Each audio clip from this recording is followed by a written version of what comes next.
States across the country are scrambling to ensure legal abortions for women. Hours ago, abortion rights advocates asked a Florida judge to block a new state law that bans abortions after 15 weeks with some exceptions.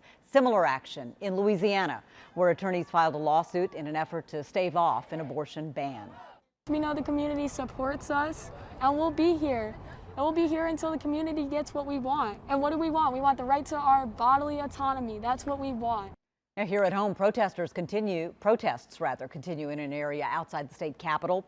This is a crowd that we've seen ebb and flow since that decision came down on Friday from the U.S. Supreme Court to overturn the 50-year Roe versus Wade.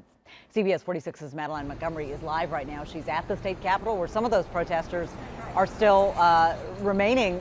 In the last 30 minutes or so, advocacy groups on both sides of this issue have updated their stance, but some of these people, Madeline, have been there since Friday.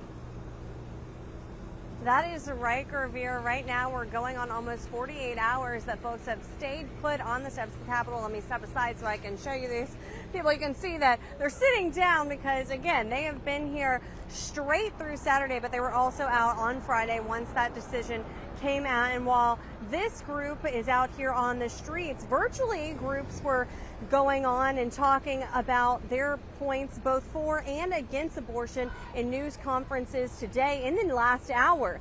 At 11, the group Georgia Right to Life met via Zoom, and they're calling for an end to any and all abortions in Georgia. They were touching on how fathers have rights and they deserve rights, and there should not be an abortion without a father's approval. But their main thing is they don't want there to be any abortions at all, no exceptions. And for context, a bill that Attorney General Chris Carr is filing to become law that's approved by Governor Brian Kemp would allow abortions up until there's a fetal heartbeat. So that'd be around 6 weeks. And the exceptions to that law would be if there's a life-threatening medical emergency toward the mother or if there's a police report of rape. So at 11:30 today, Democratic leaders met via Zoom.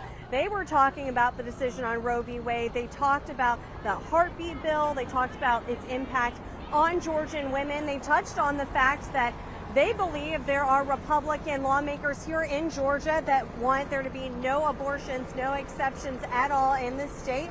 So they think that there are going to be even tighter restrictions on abortions past this heartbeat bill if people do not vote according to pro-life and pro-choice things that they are pushing. And so they're saying that they want people to get out. They want people to vote pro-choice. And again, the people out here right now at the Capitol who are saying they are staying put are pro-choice, but the group for pro-life says they are going to be back out here pushing for no abortions at all in the state of Georgia. Reporting live in downtown Atlanta, I'm Madeline Montgomery, CBS 46 News.